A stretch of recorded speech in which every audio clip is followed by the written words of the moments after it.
Welcome. Ever wondered if you can use your phone underwater? Today, we're diving into the world of water-resistant smartphones and figuring out the real deal. Let's start by understanding water resistance. Ever heard of IP ratings? They indicate how resistant a device is to dust and water. For example, an IP68 rating means it's dust-tight and can survive submersion in water over 1 meter. Smart, right? Now, let's debunk some myths. Many people think all waterproof phones can be used to take photos at any depth. This isn't true. The water pressure and duration matter. How about features? Some cameras work great underwater, while touchscreens can be tricky.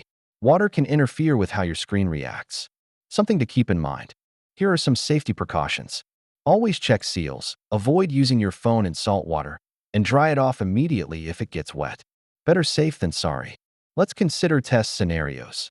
Your phone might handle a quick dip in the pool, but what about a submerged adventure in the ocean? Depth and duration are crucial.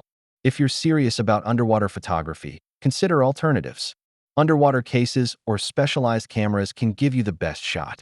But don't just take our word for it. Let's hear some real user experiences. Many have successfully used their phones for snorkeling selfies or capturing ocean adventures. In conclusion, while many phones are water resistant, knowing their limits is key. Always use caution and enjoy your underwater exploration wisely. Have you used your phone underwater? Share your experiences or questions in the comments below. We'd love to hear from you.